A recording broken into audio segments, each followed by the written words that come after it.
যে নামাজ পড়বেন তাকে আপনারা নেবেন না, যার নামাজ নেই তারা আবার কুরবানি কিসে? কুরবানি ইসলামের গুরুত্বপূর্ণ একটি ইবাদত। সামর্থ্যবান নরনারীর উপর কুরবানি করা ওয়াজিব। ইসলামের যে মৌলিক বিধানাবলী আছে, মৌলিক বিধানাবলীর অন্তর্ভুক্ত একটি ইবাদত। হযরত আদম আলাইহিস সালাম থেকে শুরু করে সকল যুগেই কুরবানি ছিল, তবে তা আদায়ের পন্থা পদ্ধতি ভিন্ন রকম ছিল। শরিয়াতে মুহাম্মদ রাসূলুল্লাহ সাল্লাল্লাহু আলাইহি ওয়াসাল্লাম এর উম্মতে মুহাম্মাদের মিল্লাত ইব্রাহিমের মতো, ইব্রাহিম আলাইহিস সালামের সুন্নাহ মতে, ইব্রাহিম আলাইহিস সালামের সুন্নাহকে অনুসরণ করে উম্মতে মুহাম্মাদি আমরা রাসূলুল্লাহ সাল্লাল্লাহু আলাইহি ওয়াসাল্লামের উম্মত যারা দাবি করছি, আমরা ইব্রাহিম নবীর সুন্নাহকে অনুসরণ করে এই ইবাদত পালন করে থাকি।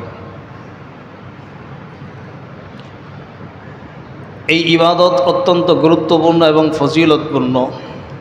তবে এই ইবাদত পালন করার জন্য শরঈ কিছু মাসাইল আমাদের জানা অত্যন্ত জরুরি।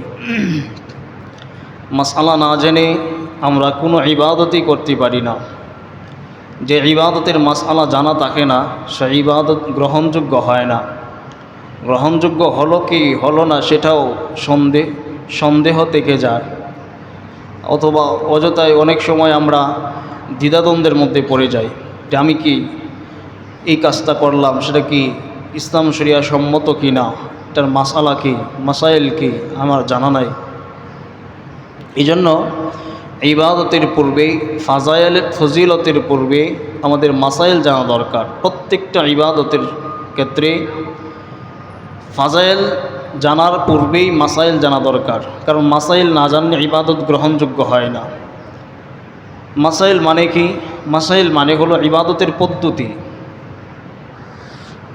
আমি সালাত আদায় করব কিছুক্ষণ পর, জুমার সালাত, এই যে সালাত আদায় করব, এটার যে পদ্ধতি আছে, কিভাবে আদায় করব, কি পড়তে হবে, কোথায় কি করতে হবে, সিজদা কিভাবে করতে হবে, রুকু কিভাবে করতে হবে, কিরাত কিভাবে করতে হবে, তাশাহুদ কিভাবে পড়তে হবে, দরুদ শরীফ কিভাবে পড়তে হবে, এই যে রুকুনগুলি কিভাবে আদায় করতে হয়, এই আদায় করার পদ্ধতিটার নামই হলো মাসাইল। এখন আমি যদি এইগুলো না জানি, শুধু সালাত আদায় করলাম, কোথায় কি করতে হবে, সঠিক জায়গায় আমি আমার রুকুনগুলো আদায় করতে পারলাম না, তো আমার সালাত গ্রহণযোগ্য হবে না। এজন্য যে কোনো আমলের ক্ষেত্রে আমল করার পূর্বেই আমলের মাসাইল সম্পর্কে জানা আমাদের জন্য জরুরি। মাসাইল না জেনে আমল করা সম্ভব না, আর আমল করলেও সেটা গ্রহণযোগ্য হবে না। ফাজাইল জানা জরুরি না, কিন্তু মাসাইল জানা জরুরি। কারণ ফাজাইল না জানলেও মাসাইল কেউ যদি জানে, কোনো আমল যদি সহি শুদ্ধভাবে কোনো বান্দা করে, ওই আমলের প্রতিদান তো আল্লাহ তাআলা দিবেনই। তো প্রতিদান আল্লাহ কি দিবেন কি না দিবেন সেটা আল্লাহ ভালো জানেন, সেটা আমার জানা জরুরি না, কিন্তু মাসাইল জানা জরুরি। আমি যে আমলটা করলাম সেটা কি সঠিক পন্থায় হচ্ছে কিনা, সঠিকভাবে হচ্ছে কিনা, আমার আমলটা কি ইসলাম শরিয়া সম্মত কিনা, এই মাসাইলগুলো জানা অত্যন্ত জরুরি। প্রিয় মুসল্লি ভাইয়েরা, যেহেতু সামনে কুরবানি সম্পর্কে, কুরবানির মাসাইল সম্পর্কে আমরা কিছু কথা আজকে জানার চেষ্টা করব ইনশাআল্লাহ। প্রথম কথা, কুরবানি কার উপর ওয়াজিব। আমরা গত কিছুদিন পূর্বেই জাকাতের মাসালা আলোচনা করেছি। জাকাতের যে নেসাব, সেই নেসাব সমপরিমাণ মালের মালিক যদি কেউ হয়, সম্পদের মালিক যদি কেউ হয়, তার উপর কুরবানি ওয়াজিব। অর্থাৎ প্রাপ্তবয়স্ক সুস্থ মস্তিষ্ক সম্পূর্ণ প্রত্যেক মুসলিম নরনারী যে জিলহজের ফজর থেকে জিলহজ মাসের 12 তারিখ সূর্য অস্তের আগ পর্যন্ত, এই সময়ের ভিতরে কেউ যদি নেসাব পরিমাণ মালের মালিক হয়ে যায়, সম্পদের মালিক হয়, তার উপর কোরবানি করা ওয়াজিব। জাকাতের মাসালায় আমরা জানি যে পূর্ণ 1 বছর অতিবাহিত হওয়া হলো শর্ত জাকাত আদায়ের জন্য, কিন্তু কোরবানির ক্ষেত্রে 3 দিনের মধ্যে 10, 11, 12 তারিখ সূর্যাস্তের আগ পর্যন্ত, 12 তারিখ সূর্য ডোবার আগ পর্যন্ত এই সময়ের ভিতরে 3 দিনের ভিতরে কেউ যদি নেশাব পরিমাণ মালের মালিক হয়ে যায়, সম্পদের মালিক হয়, তার উপর কোরবানি করা ওয়াজিব। প্রথম দিন 10ই জিলহজ নেশাব পরিমাণ মালের মালিক হয় না, 11ই জিলহজে একজন নেশাব পরিমাণ মালের মালিক হয়ে গেছে, সম্পদের মালিক হয়ে গেছে। 10ই জিলহজ ব্যবসা করছে, ভালো এটা ইনকাম করছে বিভিন্ন পন্থায়, তো 11ই জিলহজ সে নেশাব পরিমাণ মালের মালিক হয়ে যাওয়ার কারণে 11 জিলহজেই তাকে কোরবানি করতে হবে, এটা তার উপর ওয়াজিব হয়ে যাবে। অথবা কারো 10ই জিলহজ কেউ মালিক হয় না, নেশাব পরিমাণ মালের মালিক হয় না, 11 জিলহজে কেউ নেশাব পরিমাণ মালের মালিক হয় নাই, কিন্তু 12ই জিলহজ সূর্য অস্তের আগ পর্যন্তও যদি কেউ নেশাব পরিমাণ মালের মালিক হয়ে যায় তাহলে তাকেও কোরবানি করতে হবে, তার উপরেও কোরবানি করা ওয়াজিব।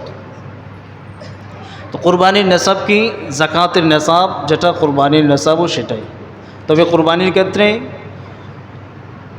প্রয়োজন অতিরিক্ত সম্পদ, প্রয়োজন অতিরিক্ত আসবাবপত্র, প্রয়োজন অতিরিক্ত বাড়ি, প্রয়োজন অতিরিক্ত যা কিছু আছে সেগুলো কোরবানির নেশাবের মধ্যে গ্রহণযোগ্য হবে এবং ধরতে হবে। মাসালা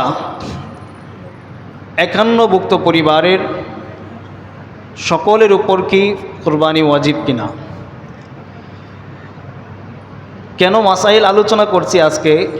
অনেকেই মাসালাগুলো জিজ্ঞাসা করেন, তো অনেকেই করছেন, সেই জন্য আশা করি আজকে এই মাসালাগুলো আলোচনা করলে বা আমরা যদি শুনি ইনশাল্লাহ কোরবানির বিষয়ে সকল জিজ্ঞাসা, আমাদের সকল প্রশ্ন ইনশাল্লাহ দূর হয়ে যাবে, ইনশাআল্লাহ সকল সমস্যার সমাধান হবে ইনশাআল্লাহ। 51ভুক্ত পরিবারের 4-5 জন সদস্য এক পরিবারে, 4-5 জন সদস্যের মধ্যে প্রত্যেকেই নেশাব পরিমাণ মালের মালিক, তো সকলকেই কোরবানি করতে হবে, সকলের উপর কোরবানি করা উচিত। এখন 4 জন নেশাব পরিমাণ মালের মালিক হয়ে গেছে, পরিবারের পক্ষ থেকে একজনে যদি 4 জনের পক্ষ থেকে একজনে কোরবানি করলো, একজনের পক্ষ থেকে একজনে 4 জনের পক্ষ থেকে কোরবানি করলে কোরবানি সহি হবে না।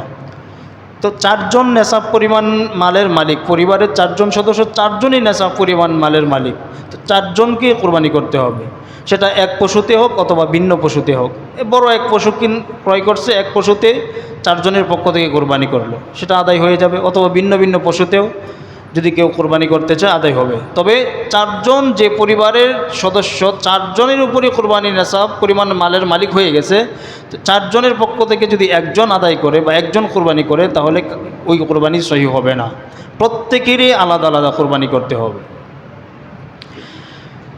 কোরবানির নেশাব, কোরবানি যে আমরা করি এটার নেশাব আমরা জাকাতের নেশাবের সাথে সামঞ্জস্য নাই, জাকাতের নেশাবের সাথে তুলনা হয় না। কেন? জাকাতের নেশাব হলো 1 বছর অতিবাহিত হওয়া, 1 বছর পূর্ণ 1 বছর অতিবাহিত হওয়া এটার জাকাতের নেশাব। কিন্তু কোরবানির নেশাব 3 দিনের মধ্যেই যদি কেউ নেশাব পরিমাণের মালের মালিক হয়ে যায় তাকে কোরবানি করতে হবে। নাবালেগ সন্তানের পক্ষ থেকে কোরবানি, নাবালেগ শিশু কিশোর তদ্রূপ সুস্থ মস্তিষ্ক সম্পন্ন নয়, পাগল, নেশাব পরিমাণের মালের মালিক। নাবালেগ অনেক সময় নেশাব পরিমাণ মালের মালিক হয়ে যায়, সুস্থ মস্তিষ্ক সম্পন্ন নয়, পাগলের নেশাব পরিমাণ মালের মালিক পাগল আছে, তো তাদের পক্ষ থেকে কোরবানি যদি কেউ করে তো তার কোরবানিও ওয়াজিব নয়, তাদের পক্ষ থেকে করা ওয়াজিব নয়। যদি কেউ করে তাহলে সেটা নফল হিসাবে আদায় হবে। মুসাফিরের জন্য কোরবানি, যে ব্যক্তি কোরবানির দিনগুলোতে 10ই জিলহজ, 11 জিলহজ, 12ই জিলহজ এই 3 দিনের মধ্যে কেউ যদি 48 মাইল অথবা 78 কিলোমিটার দূরত্বে কেউ অবস্থান করে তার উপর কোরবানি ওয়াজিব নয়। দরিদ্র ব্যক্তি, অসহায়, নেশাব পরিমাণ মালের মালিক নয়, এমন ব্যক্তির উপর কোরবানি ওয়াজিব নয়। কিন্তু সে যদি কোরবানির নিয়তে কোনো পশু ক্রয় করে, অনেক ভাই আছে আমার, অনেক মুসল্লিরা আছেন, অনেকেই আছেন কুরবানির নেশাব পরিমাণের মালিক নয়, কিন্তু কুরবানি দিতে হবে। কেন? আমার সন্তানরা গোশত খাবে না, পরিবারের লোকজন কি বলবে, সেই আশায় যারা কোরবানি পশু ক্রয় করেছেন বা করবেন, আপনাদেরকে কোরবানি পশু ক্রয় করার কারণে আপনাদের উপর ওয়াজিব হয়ে গেছে, করতেই হবে। কুরবানি পশু ক্রয় করার কারণে ওয়াজিব হয়েছে, কিন্তু বিধানটা আল্লাহ তাআলার ওয়াজিব ছিল না আপনার উপর, আপনি ওয়াজিব করে নিয়েছেন। জিলহজ মাসের 10 তারিখ 12 তারিখ সূর্য অস্তের আগ পর্যন্ত মোট 3 দিন কোরবানির সময়। কোরবানির সময় সীমা হলো 3 দিন। জিলহজের 10 তারিখ ফজরের পর থেকে, অর্থাৎ ঈদের নামাজের পর থেকে 12 তারিখ সূর্য অস্তের আগ পর্যন্ত, সূর্য ডোবার আগ পর্যন্ত, এই সময়ের ভিতরে কোরবানি করা যে কোনো সময় করা যেতে পারে। রাতেও করতে পারেন, দিনেও করতে পারেন, তবে দিনে করা উত্তম। কোরবানি কখন থেকে শুরু হবে? যে এলাকায় ঈদের নামাজ, জুমার নামাজ হয়, সেই এলাকায় ঈদের নামাজের পর থেকেই কোরবানি করা জরুরি। ঈদের নামাজের আগে যদি কেউ কোরবানি করে তাহলে কোরবানি সহি হবে না। রাতে যদি কেউ কোরবানি করে তো তার কোরবানি সহি হবে, তবে উত্তম হলো দিনে কোরবানি করা। কোরবানির পশু ক্রয় করছে, অনেক সময় ক্রয় করার পরে বিভিন্ন কারণে এই 3 দিনের মধ্যে জবাই করতে পারে নাই। যেমন আমাদের এলাকায় এরকম একটা ঘটনা ঘটছিল, ঈদের মাঠের মধ্যে একজনকে আরেকজন এভাবে জোর করে আঘাত করছে বুকের মধ্যে, সাথে সাথে মারা গেছে। তো মারা যাওয়ার কারণে গত কয়েক বছর পূর্বে তো 2 পরিবারের সদস্যরাই, যারা মারছিল তারা আর এবং যারা যে মরে গেছে সে, 2 পরিবারের সদস্যরাই মাঠের থেকেই সংগ্রাম শুরু হয়ে গেছে, ঝগড়া শুরু হয়েছে। এই যে ঝগড়া শুরু হইলো, কুরবানি আর করতে পারে নাই, কুরবানির পশু এইভাবেই রয়ে গেছে। তো এটা নিয়ে মাসালা অনেক দিন পর্যন্ত এটা নিয়ে খুব আলোচনা হয়েছিল। তো এমন যদি হয় যে কোনো ঘটনাক্রমে কুরবানি করতে পারে নাই, কিন্তু কুরবানি পশু ক্রয় করছে, দিনগুলোতে 3 দিনের মধ্যে 10, 11, 12 এই 3 দিনের মধ্যে কুরবানি করতে পারে নাই, তাহলে কি করবে? তাহলে যেই পশুটা ক্রয় করছিল এই পশুটা জীবিত সৎকা করতে হবে, জীবিত সৎকা করে দিতে হবে, আর খাওয়া যাবে না। আর যদি কেউ ভুলবশত জবাই করে ফেলে, এই 3 দিনের পরে কেউ যদি জবাই করে ফেলে তাহলে পুরা গোশত সৎকা করে দিতে হবে। অথবা 3 দিনের পরে যে সৎকা করবে, যদি মূল্য কমে যায়, যতটুকুন মূল্য কমবে এতটুকুন আরও দিয়ে পূর্ণ মূল্যের সৎকা করতে হবে। অর্থাৎ কেউ কুরবানির জন্য পশু ক্রয় করছে 50,000 টাকা, তো 50,000 টাকা ক্রয় করার পরে 3 দিন চলে যাওয়ার পরে দেখা গেল এটার দাম হয়ে গেছে 40,000 টাকা। তখন জবাইও করে ফেলছে অথবা জবাই করে নাই, তো এই যে 10,000 টাকা কমে গেছে, এই 10,000 টাকা সহ 50,000 টাকা সৎকা করতে হবে, অথবা 10,000 টাকা সৎকা করবে, আর এই 40,000 টাকার যে পশুটা ছিল এই পশুটাও সৎকা করতে হবে। কমে গেছে কারণ এটা জরিমানা, কেন করতে পারলা না, কেন করলা না। কোরবানির দিনগুলোতে জবাই করতে না পারলে খরিদকৃত পশু সৎকা করে দিতে হবে, তবে যদি সময়ের পরে জবাই করে ফেলে তাহলে পুরো গোশত সৎকা করে দিতে হবে। এক্ষেত্রে গোশতের মূল্য যদি কমে যায় তাহলে যতটুকুন কমে যাবে ততটুকুন জরিমানা আদায় করতে হবে। কোন কোন পশু দ্বারা কোরবানি করা ওয়াজিব? উট, গরু, মহিষ, ছাগল। উট, গরু, মহিষ, ছাগল, ভেড়া, দুম্বা, এই পশুগুলো দ্বারা কোরবানি করা ওয়াজিব, জায়েজ।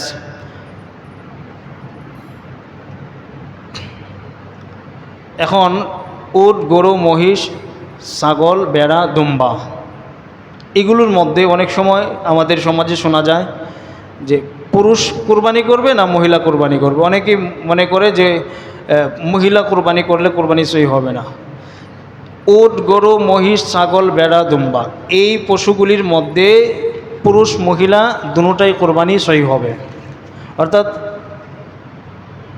আপনারা যেভাবে যেটা বুঝেন, নারী পুরুষ, গরুর মধ্যে নারী পুরুষ আছে না, উটের মধ্যে নারী পুরুষ আছে, মহিষের মধ্যে নারী পুরুষ আছে, ছাগল, ভেড়া, দুম্বা প্রত্যেকটা নারী পুরুষ উভয়টাই কোরবানি সহি হবে।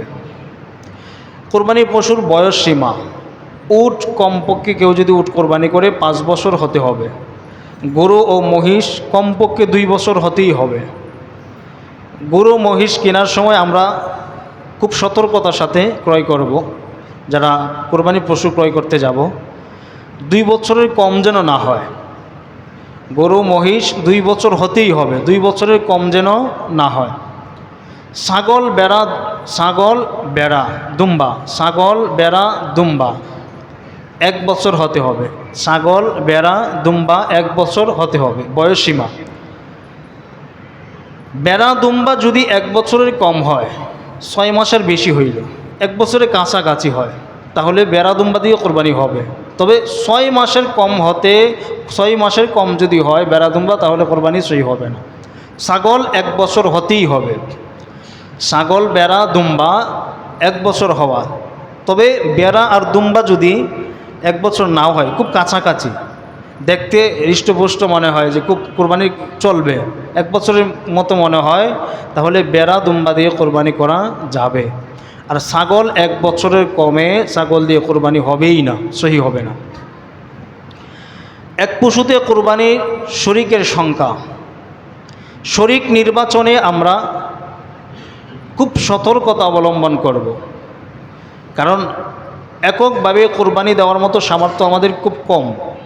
তো সেই জন্য শরিক যেহেতু নির্বাচন করব, শরিকে যারা কোরবানি করব, শরিক নির্বাচনে খুব সতর্কতা অবলম্বন করতে হবে, খুব সাবধানতা অবলম্বন করতে হবে। এককভাবে কোরবানি দেওয়া উত্তম, যেহেতু আমরা এককভাবে পারি না, শরিকে কোরবানি করি, তো এই জন্য শরিক নির্বাচনে খুব সাবধানতা অবলম্বন করতে হবে। একটি ছাগল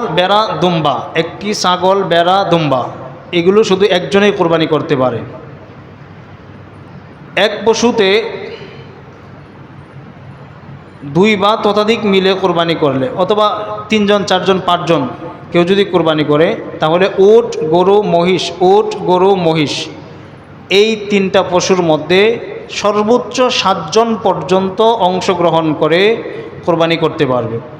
2 জন করবে, 3 জন 4 জন 5 জন 6 জন 7 জন, 7 জনের অতিরিক্ত হলে কোরবানি সহি হবে না কারো। তো কোরবানি শরিকে কোরবানি করলে 7 জনের অতিরিক্ত শরিক নেওয়া যাবে না। যদি কেউ নেয় তাহলে কারো কোরবানি সহি হবে না। 7 জনের ভিতরে 2 জনও হতে পারে, 3 জন হতে পারে, 5 জন হতে পারে, সমস্যা নেই। নির্বাচনের ক্ষেত্রে খুব সাবধানতা অবলম্বন করতে হবে। আর পশুর ক্ষেত্রে উট গরু মহিষ এই 3 প্রকার পশুর দ্বারা 7 জন মিলে, 5 জন মিলে, 6 জন মিলে কোরবানি করা যাবে। ছাগল বেড়া দুম্বার মধ্যে 2 জন 3 জনে হবে না, একজনই করতে হবে। 7 শরিকের কোরবানি 7 জন মিলে কোরবানি করলে সবার অংশ সমান করে ভাগ করতে হবে। অনেকে অনুমান করে ভাগ করে, একটু কম বেশি হলে সমস্যা কি, সামান্য কম বেশি হলে সমস্যা নেই না। 7 ভাগে যদি হয় 7 ভাগে সমান করে ভাগ করতে হবে এবং ওজন করে সমান করে ভাগ করেই সবার অংশ সমানভাবে দিতে হবে। বিন্দু পরিমাণ কম হলেও কোরবানি সহি হবে না, সবার ভাগ সমান হতে হবে এবং যে কয় ভাগ হবে সবার ভাগ সমান হবে এবং ওজন করে মেপে তারপরে ভাগ করতে হবে। অনুমান করে ভাগ করলে কোরবানি সহি হবে না। উট গরু মহিষ 7 ভাগে এবং 7-এর কম যে কোনো সংখ্যায়, যেমন 2, 3, 4, 5 ভাবে কোরবানি করা যায়। অনেকেই মনে করে 2 ভাগে জোর সংখ্যায় কোরবানি করা যায় না। অনেকেই মাসালা বলে যে জোর সংখ্যায় কোরবানি করা যায় না। না, 1, 2, 3, 4, 5, 6, 7 এই 7-এর উপরে যাওয়া যাবে না। 7-এর নিচে যে কোনো ভাগে 2 জন 4 জন মিলে কোরবানি করলে কোনো সমস্যা নাই, জায়েজ আছে। এবার শরিক নির্বাচনের ক্ষেত্রে কেন সতর্কতা অবলম্বন করতে হবে? আমি যেই শরিকের সাথে কোরবানি করলাম, এই অংশীদারের কারো যদি গলদ নিয়ত থাকে, নিয়তে ঝামেলা আছে অনেকেরই। যদি কেউ আল্লাহ তাআলার হুকুম পালনের উদ্দেশ্য কোরবানি না করে, শুধু গোশত খাওয়ার নিয়তে কোরবানি করে, তাহলে তার কোরবানি সহি হবে না। তাকে অংশীদার বানালে, তাকে যারা অংশীদার বানাবে, শরিকদের কারো কোরবানি সহি হবে না। এজন্য কোরবানির ক্ষেত্রে, শরিকানা কোরবানির ক্ষেত্রে, শরিক নির্বাচনের ক্ষেত্রে খুব সাবধানতা অবলম্বন করতে হবে। কেউ যদি আল্লাহ সন্তুষ্টির জন্য কোরবানি করে না, সে শুধু গোশত খাওয়ার নিয়তে কোরবানি করবে, তো তাকে যারা, তার কোরবানি তো সহি হবেই না, তাকে যারা শরিক নেবে, অংশীদার নেবে, কারও কোরবানি সহি হবে না। এজন্য শরিক নির্বাচনে আমরা খুব সাবধানতা অবলম্বন করব। কোরবানির পশুতে আকিকার অংশ, এই মশলাটা অনেক সময় আপনারা অনেকেই জিজ্ঞাসা করে থাকেন। কোরবানির পশুতে আকিকার অংশ, কোরবানিতে আকিকার অংশ দেওয়া যাবে। কোরবানির গরু, মহিষ, উট, গরু, মহিষ, উট, এই 3 প্রকার পশুর মধ্যে আকিকার অংশ দেওয়া যাবে। ছেলের জন্য 2 অংশ, মেয়ের জন্য 1 অংশ। ছেলের জন্য 2 অংশ, মেয়ের জন্য 1 অংশ। তো আকিকার এই অংশে যে কুরবানির সাথে দেওয়া হবে, সেটার গোশত কি খেতে পারবে কি না, পরিবারের সকল সদস্য এবং যার পক্ষ থেকে আকিকা দেওয়া হয়েছে প্রত্যেকেই এই আকিকার গোশত খেতে পারবে। বাচ্চা যদি ছোটও হয়, সম্ভব হলে তাকেও খাওয়ানো, এটাও সওয়াবের কাজ, এটা মুস্তাহাব, উত্তম। প্রত্যেকেই গোশত খেতে পারবে, আকিকার গোশত প্রত্যেকেই খেতে পারবে। আমাদের প্রচলিত আগের দিনের আমাদের মায়েরা, দাদিরা এই মশালা বলে যে যে আকিকা যার নামে করবে তার মায়ে গোশত খেতে পারবে না বা সে গোশত খেতে পারবে না, এগুলো ভ্রান্ত কথা। যে যার নামে আকিকা হবে, যার পক্ষ থেকে আকিকা হবে, সেও খাবে, তার মা খাবে, তার 14 গোষ্ঠী যারা আছে সবাই খাবে।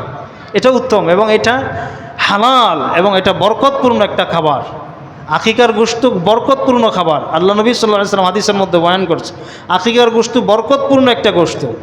এই খাবারটা বরকতপূর্ণ, অত্যন্ত বরকতপূর্ণ। এই জন্য যে বাচ্চার পক্ষ থেকে দেওয়া হোক, ওই বাচ্চাকে খাওয়া সম্ভব হলে খাওয়ানো। তো অনেকেই ছোটোবেলায় আকিকা মা বাবা দিতে পারে নাই, সে বৃদ্ধ হয়ে গেছে।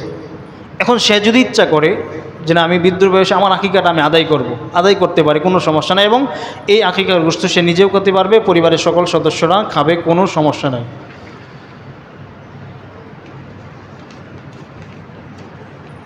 এখন কুরবানি আমরা যারা করব, যদি হারাম মিশ্রণ থাকে, কুরবানিতে যদি হারাম মিশ্রণ থাকে, কুরবানি সহি হবে না। কুরবানি করতে হবে সম্পূর্ণ হালাল সম্পদ দ্বারা, হালাল সম্পদ থেকে কুরবানি করতে হবে। হারাম টাকা দিয়ে কুরবানি করলে, শরিকানা কোরবানির মধ্যে কেউ যদি 1 শরিক 7 শরিকে কোরবানি করলো, 7 শরিকের মধ্যে একজনের সম্পদ হারাম, একজনের টাকা পয়সা হারাম, 7 শরিকের কারো কোরবানি সহি হবে না।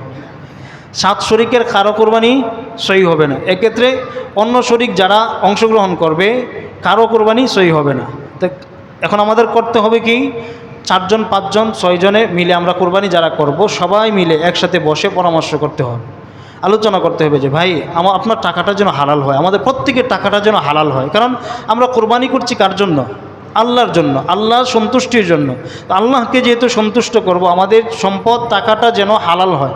কারো টাকা যদি হারাম হয়, 4 জন 5 জন 7 জনের কারো টাকা যদি হারাম হয়, তাহলে কারো কোরবানি সহি হবে না, প্রত্যেকের কোরবানি নষ্ট হয়ে যাবে। এজন্য শরিকানা কোরবানিতে খুব সতর্কতা অবলম্বন করতে হবে। অনেক সময় শরিকানা কোরবানি বেনামাজিকেও শরিকে অংশগ্রহণ করা হয়, যে নামাজ পড়ে না, 5 ওয়াক্ত সালাত আদায় করে না, বেনামাজির কোরবানি সহি হবে না। বেনামাজির কোরবানি, নামাজ নেই আবার কোরবানি কিসের? নামাজ পড়ে না, যে নামাজ 5 ওয়াক্ত ফরজ, সে 5 ওয়াক্ত নামাজ পড়ে না। বছরে একবার কোরবানি ওয়াজিব, বছরে একবার কোরবানি ওয়াজিব। তো এই কোরবানি করার জন্য পাগল, শরীকের অংশীদার খুঁজে বের করার জন্য অস্থির হয়ে যায়।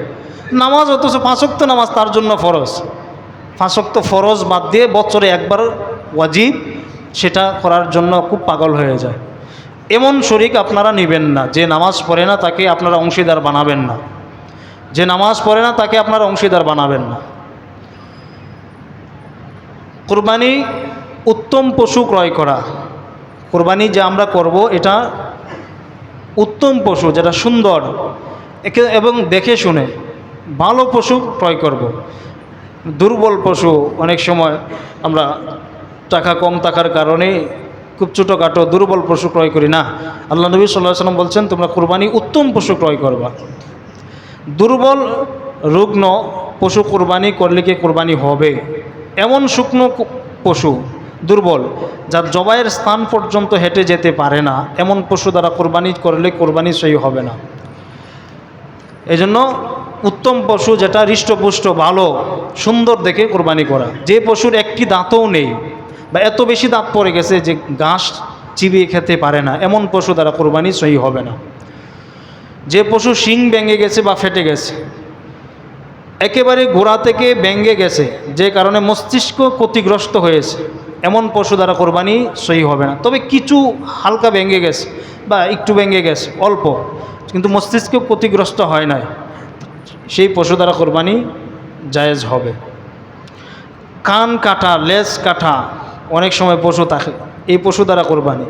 যে পশুর কান লেজ অধিকাংশই কেটে গেছে বা অধিকাংশ নাই, কান নাই অধিকাংশ, লেজ অধিকাংশ নাই, ওই পশু দ্বারা কোরবানি সহি হবে না। তবে অল্প যদি একটু কান কাটা থাকে, লেজটা অল্প একটু কাটা, সেটা দ্বারা কোরবানি হবে। তবে অধিকাংশ যদি হয় কান কাটা, লেজ অধিকাংশই কাটা, অল্প একটু লেজ আছে পুরোটাই কাটা, এমন পশু দ্বারা কোরবানি সহি হবে না।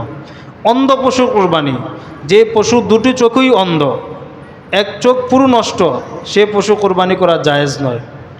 যে পশু কোরবানি, যে পশু করব, সেই পশু যদি দূর চোখেই অন্ধ থাকে অথবা একটা চোখ অন্ধ, কিছুই দেখতে পারে না, এমন পশু দ্বারা কোরবানি জায়েজ হবে না। খোঁড়া পশু কোরবানি করা, যে পশু 3 পায়ে চলে, এক পা মাটিতে রাখতেই পারে না, বর করতেই পারে না, এমন পশু দ্বারা কোরবানি করাও জায়েজ নয়। এখন পশু কোরবানির জন্য কেউ ক্রয় করছে, আপনারা একজনে পশু কোরবানির জন্য ক্রয় করছেন, এখন পশুটা কোরবানির আগে হারিয়ে গেছে, তো আরেকটা পশু ক্রয় করছেন। আপনি যদি ধনী হন তাহলে এই দুইটা পশুর মধ্যে, যেহেতু একটা হারিয়ে গেছে, আরেকটা আপনি ক্রয় করছেন কোরবানির জন্য, আপনি যদি ধনী হন তাহলে আপনার ওই পশুটা হারিয়ে যাওয়া পশুটা যদি আবার ফিরে আসে, তাহলে দুইটার একটা, যে কোনো একটা কোরবানি করলে সহি হয়ে যাবে, দুইটা করা জরুরি না। তবে উত্তম হলো দুটোটাই করা। এখন আসে নাই, ফিরে আসে নাই, হারিয়ে গেছে বা চুরি নিয়ে গেছে, ফিরে আসে নাই, তাহলে আপনি যেটা কিনছেন ওইটাই কোরবানি করবেন। এখন যার উপর কোরবানি ফরজ ওয়াজিব ছিল না, এমন দরিদ্র ব্যক্তি যদি কোরবানির পশু ক্রয় করে, যার উপর কোরবানি ওয়াজিব না এমন ব্যক্তি যদি পশু ক্রয় করে, সেই পশুটা যদি হারিয়ে যায় অথবা চুরে নিয়ে যায়, তো ওই ব্যক্তি কী করছে, আরেকটা পশু ক্রয় করছে কোরবানি করার জন্য। যে আমি একটা পশু ক্রয় করলাম, এখন হারিয়ে গেছে, চুরে নিয়ে গেছে, এখন আরেকটা না করলে কেমন দেখা যায়, পরিবারের লোকজন কি বলবে, আর সন্তানরা গোশত খাবে না, তো আরেকটা পশু ক্রয় করছে। এখন ওই পশুটা ক্রয় করার পরে যে পশুটা হারিয়ে গেছিলো সেটা আবার ফিরে আসছে, তো এই গরিব ব্যক্তি দুইটাকেই কোরবানি করতে হবে। কেন? তার উপর তো কোরবানি ওয়াজিব ছিল না, কোরবানি ওয়াজিব ছিল না, সে ওয়াজিব করে নিছে, বানিয়ে নিছে, তো জরিমানা এজন্য যে দুইটাই তার কোরবানি করতে হবে। আর ধনী ব্যক্তি সে যদি একটা করে তাহলে আদায় হয়ে যাবে, কিন্তু গরিব কোরবানি ওয়াজিব ছিল না, আল্লাহর বিধানটাকে সে নিজে ওয়াজিব বানিয়ে নিছে, তো সেই জন্য তাকে দুইটাই কোরবানি করতে হবে। গর্ভবতী পশু কোরবানি করা জায়েজ, তবে যদি একেবারে গর্ভপাতের সময় ঘনিয়ে আসে, এমন পশু দ্বারা কোরবানি করা মাকরুহ, না করা ভালো। পশু কেনার পরে যদি পশুর দোষ দেখা দেয়, পশু কেনার পরে কেনার সময় খুব দেখে শুনে কিনছে, কিন্তু কেনার পরে বাড়িতে আনার পরে দেখা গেল যে এমন একটা দোষ দেখা দিছে যে দোষের কারণে কোরবানি করা জায়েজ হবে না, কোরবানি করলে কোরবানি সহি হবে না। তো এক্ষেত্রে যদি ধনী ব্যক্তি হয় তাহলে তাকে আরেকটা পশু ক্রয় করতে হবে, তাকে আরেকটা পশু ক্রয় করে কোরবানি করতে হবে। এজন্য পশু কেনার সময় আমরা যারা কোরবানির পশু ক্রয় করব, খুব দেখে শুনে, একেবারে কান দেখে, লেজ দেখে, দাঁত দেখে, একেবারে সব কিছু দেখে শুনে তারপরে আমরা একেবারে সূক্ষ্ম মাথা নিয়ে যে আমার পশুটা যেন সুন্দর হয়, উত্তম হয়, এমন পশু দেখে শুনে ক্রয় করব। দুর্বল, জীর্ণ শীর্ণ এমন শুকনো পশু আমরা ক্রয় করব না, খুব দেখে শুনে ক্রয় করব। যদি আল্লাহ না করুক আপনি একটা পশু ক্রয় করে নিয়ে আসছেন, বাসায় আনার পরে দেখা গেল যে আপনার অর্ধেকটা লেজ নাই বা একটা কান পোড়াটাই নাই, শিং নাই, তো আপনার কোরবানি এইটা দ্বারা সহি হবে না, আরেকটা পশু ক্রয় করে আপনাকে কোরবানি করতে হবে। তো এক্ষেত্রে দরিদ্র ব্যক্তি যদি কোরবানির পশু ক্রয় করে, তার জন্য ছাড় আছে। ছাড় কেমন? সে যদি ক্রয় করে নিয়ে আসে, এমন ত্রুটি দেখা যায় যে ত্রুটির কারণে কোরবানি সহি হবে না, তো তার জন্য নতুন পশু ক্রয় করা জরুরি না। সে যদি এটা দিয়ে কোরবানি করে তাহলে তার কোরবানি সহি হয়ে যাবে। পশুর বয়সের ব্যাপারে ক্রেতা বিক্রেতা উভয়ের মধ্যে যদি সন্দেহ হয়, যে ক্রেতা আর যে বিক্রেতা উভয়ের মধ্যে যদি সন্দেহ হয় যে না পশুর বয়সটা 2 বছর হয় নাই, তাহলে এটা বাদ দেওয়া, সন্দেহাতীত বিষয়গুলো বাদ দেওয়া, এই পশুটা ক্রয় না করা উত্তম। আর যে বিক্রেতা সে যদি বলে না এই পশুর 2 বছর পূর্ণ হয়েছে বা 3 বছর হয়েছে, দাঁত উঠছে, দাঁত পড়ছে, যদি এরকম সে নিশ্চয়তা দেয়, তাহলে তার কথা গ্রহণযোগ্য হবে এবং তার কথার উপর ভিত্তি করে পশু ক্রয় করা যাবে, তার দ্বারা কোরবানি সহি হবে। আর যদি সন্দেহ হয় তাহলে সেটা ক্রয় না করা। জবাই সংক্রান্ত মাসায়েল, কোরবানির পশু নিজে জবাই করা উত্তম। যদি নিজে না পারি অন্যকে দিয়ে কোরবানির পশু জবাই করাবো। এবং জবাইয়ের স্থলে যিনি যার পক্ষ থেকে কোরবানি হবে উনি উপস্থিত থাকা, এটা মুস্তাহাব। উপস্থিত থাকা পুরুষ যদি হয়, আর মহিলা উপস্থিত হওয়া জরুরি না। জবাইয়ের একাধিক ব্যক্তি যদি শরিক হয়, আমরা জবাইয়ের ক্ষেত্রে একাধিক ব্যক্তি শরিক হলে প্রত্যেকেই বিসমিল্লাহি আল্লাহু আকবার বলতে হবে। যেমন ইমাম সাহেব জবাই করলো, পরে কসাই গিয়ে বললো ইমাম সাহেব তো রগটা কাটে না, আমি কেটে দিলাম। তো কসাই কী করছে, রগ কাটার জন্য সে ছুরি লাগাইলো, কিন্তু বিসমিল্লাহি আল্লাহু আকবার বললো না। না বলার কারণে কোরবানি সহি হবে না। জবাইয়ের ক্ষেত্রে যদি একাধিক ব্যক্তি 2 জন 5 জন 7 জন সবাই যদি অংশগ্রহণ করে যে আমি একটু জবাই করব, প্রত্যেকেরই বিসমিল্লাহি আল্লাহু আকবার বলতে হবে, অন্যথায় কারো কোরবানি সহি হবে না। কোরবানির পশু থেকে জবাইয়ের আগে উপকৃত হওয়া, এই যে গুরুত্বপূর্ণ একটি বিষয়। আমরা পশুটা ক্রয় করে আনার পরে কি করি, বাচ্চাদেরকে পশুটার উপরে বসে মোবাইলে ছবি ওঠাই। কোরবানির পশুর উপর আরোহণ করা নাজায়েজ, হারাম। কোরবানি পশুর উপর আরোহণ করা বা তা থেকে উপকৃত হওয়া কোনো প্রকার সেটা জায়েজ নয় এবং কোরবানিও সহি হবে না। এজন্য আমরা ছবি উঠাই মোবাইলে ফেসবুকে দিব, এই আমার গরুটা এটা কিনলাম, কেমন হয়েছে, 2 লক্ষ 5 লক্ষ টাকা দিয়ে, মানে নিজের তাকাব্বুরি, নিজের অহংকারী প্রকাশ করার জন্য। আরে আল্লাহ সন্তুষ্টির জন্য আপনি কোরবানি করছেন, মানুষকে দেখানোর দরকার কি? সন্তানকে কোরবানির পশুর উপরে উঠায়া তারপরে মোবাইলে ছবি উঠায় পরে ফেসবুকে, হোয়াটসঅ্যাপে, বিভিন্ন মিডিয়াতে ছেড়ে দেয়। এমন কাজ করব না ইনশাআল্লাহ। কোরবানির পশুর কোনো শরিকের যদি মৃত্যু হয়ে যায়, 5 জন 7 জন মিলে কোরবানির পশু ক্রয় করছে, এর মধ্যে একজনের মৃত্যু হয়ে গেছে, ওই মৃত ব্যক্তির ওয়ারিস যারা আছে তারা যদি অনুমতি দেয় যে না আমার বাবা মরে গেছে, সমস্যা নাই, আপনারা কোরবানি করুন, তাহলে কোরবানি করা যাবে। অন্যথায় যদি তারা অনুমতি না দেয় তাহলে তার টাকাটা সবাই মিলে আবার ফেরত দিতে হবে, তার টাকাটা দিয়ে দিতে হবে। মৃত ব্যক্তির পক্ষ থেকে কোরবানি করা জায়েজ, যেমন জীবিতদের পক্ষ থেকে কোরবানি করাও জায়েজ এবং উত্তম। কোরবানির গোশত জমিয়ে রাখা, কোরবানির গোশত যদি কেউ চায় 5 বছর জমায়ে রাখতে পারে, কোনো সমস্যা নেই, তবে এত সময় জমায়ে না রাখা ভালো।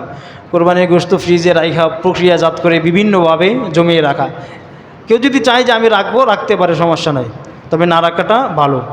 প্রিয় মুসল্লি ভাইয়েরা, ইনশাআল্লাহ বাকি আলোচনা আমরা ঈদের দিন যেগুলো জরুরি বিষয় সেগুলো আমরা আলোচনা করব। তবে আমরা এখন যে বিষয়টা অত্যন্ত জরুরি সেটা হলো কোরবানির খুব কাছাকাছি, হয়তো আর 6 দিন বা 5 দিন বাকি আছে। তো আমাদের করণীয় হলো আমরা এই সময়ের ভিতরে আমরা শরিক নির্বাচনের ক্ষেত্রে সবচেয়ে গুরুত্বপূর্ণ যে বিষয়টা, আমরা যারা শরিকে কোরবানি করব, শরিক নির্বাচনের ক্ষেত্রে খুব সাবধানতা অবলম্বন করতে হবে।